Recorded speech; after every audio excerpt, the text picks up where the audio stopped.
everybody, Ben Woodruff here with another falconry video. Today's video I'm going to be talking about the secret actual use of the most poorly named piece of falconry equipment there is, the leash extender.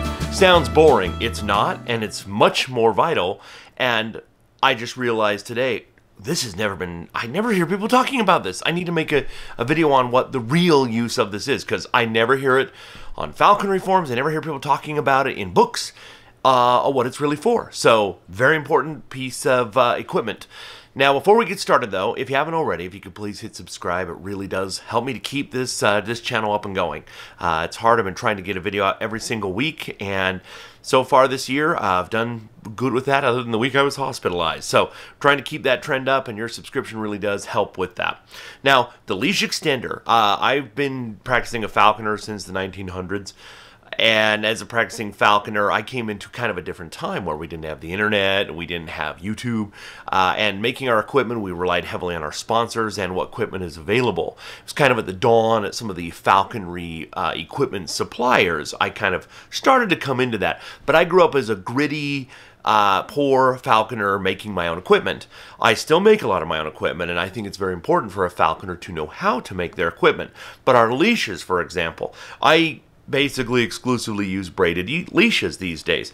I did not used to. I grew up using leather leashes that we made out of latigo, oilskin, vegetable tan leather, basically. And they basically were just a giant almary jess with no slit. And they worked. And then I started to see the use of braided jesses and braided leashes coming into existence. And I was a little skeptical at first. They seemed, leather seemed sturdy and reliable and what I was used to. And I started to come around to the idea of the leashes and eventually the jesses on, I use braided jesses usually on my falcons specifically, not so much on my other species. But there started to be this thing for sale that I saw, and it was called a leash extender. And I was just like, why don't you just make the leash long enough in the first place? That was okay, maybe there's certain circumstances where you do need the ability to lengthen a leash, but it seemed kind of like mostly frivolous, froofy, whatever, oh, I just need my leash to be 5 inches longer to reach the whatever. That's what I thought. I was wrong. And ironically, I've never heard anybody really extol the values of this. And a leash extender is not about extending your leash. And this is one of the more standard sizes I use. And if you see the slits on there, where that puts the jesses, that's only lengthening your leash, 1.5 inches, 2 inches. So why on earth would I say this is one of the most vital pieces of falconry equipment? Well, I will explain that, but first let's have some common ground so we have some understanding here. Normally your falconry equipment, when you're putting any sort of restraint on a bird, there's the anklet that goes around the ankle, the leg, the tarsus of the bird, with an almary jess, and then the jess itself slides through that. There's a jess on each leg, and those are connected together by a swivel of some kind, and the swivel is used to prevent entanglement, and then the leash attaches to the swivel. So anklets, jesses, swivel, leash. Very simple. It all seems very cut and dry in my head. And again, the point of that swivel, supposedly, is to keep the jesses themselves from tangling, but also when a bird, like let's say you have a very high-strung bird, maybe you have a new goshawk, and he's sitting on his bow perch, and he jumps off, and then he turns the other way, gets back on. Maybe a few minutes later, he jumps off again. What he's going to do, he's going to twist each time, and that will twist everything up. And a swivel is supposed to prevent that from becoming an entanglement. Well, a leash extender, I showed you one already. There's very different kinds.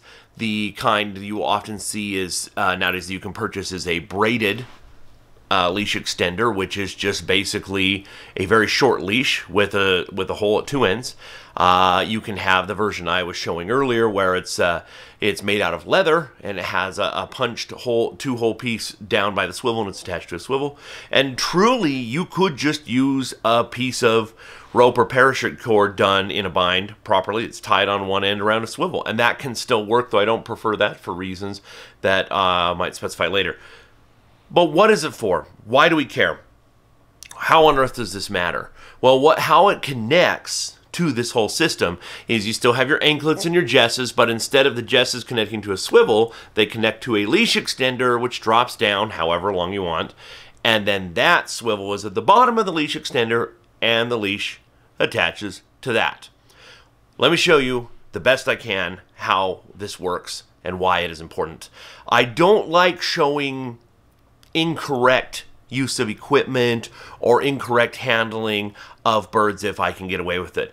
On this channel, I don't like doing that. I think it can be taken the wrong way. One of the only exceptions, I did a video on the perils of feeding on the fist excessively and showed intentionally how much more dangerous a goshawk was while eating and mantling off the fist. And that was, other than that, I don't like to do that. So rather than actually showing this, what I've done here is, so I've made these two pieces of leather are ridiculously oversized so that you can actually see it on this video. These are going to represent the jesses coming down from the anklets, and my hands will be the legs of the bird. I've just got a heavy carabiner on here. This is a representative of the swivel, more importantly the weight of the swivel, and then this parachute cord is going to represent a leash. We don't have to have the actual equipment to demonstrate what happens. So at the normal setup here, without a leash extender, that swivel's heavy, okay? The bird's moving around, it's on its perch, and what can happen is if it jumps off the ground, jumps to the ground and then jumps back on the perch, watch what can happen. Let's see if I can do this correctly. When it jumps up, I didn't do it right. When it jumps up, then that swivel flips up and bounces down, and if you can see what has happened here, the leash is now looped through.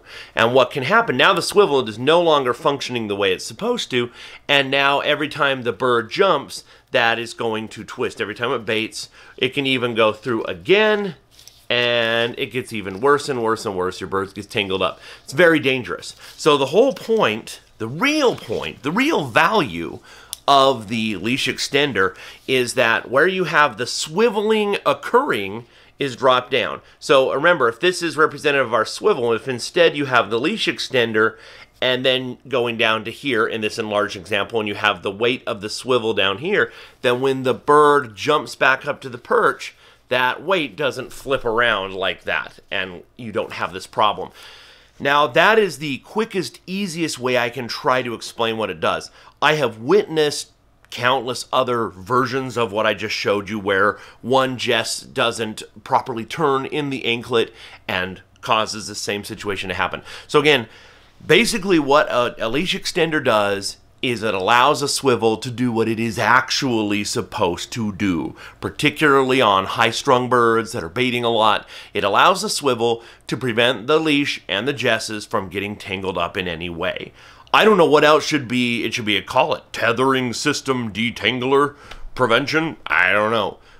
It's called a leash extender. That's what it is. It is an extension of the leash. But again, even having, normally if a swivel would be right here from the jesses, just having that much more lower of the weight drop makes all the difference in the world. Even that tiny little bit. Just you have to, from where the jesses connect, the leash extender is dropping the weight, the center of gravity of the swivel itself, and the swivel will perform properly. So that is the big secret.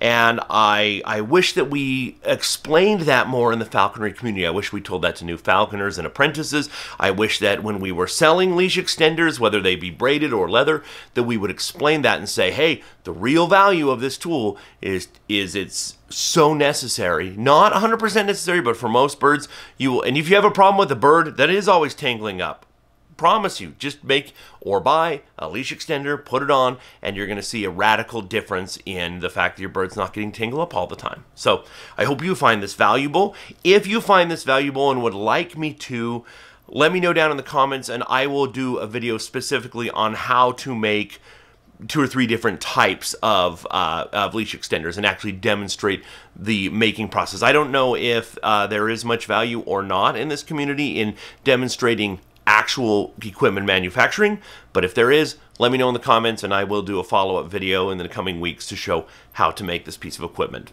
But again, if you haven't already, please hit subscribe. Let me know what you think down in the comments below, and as always, happy hawking.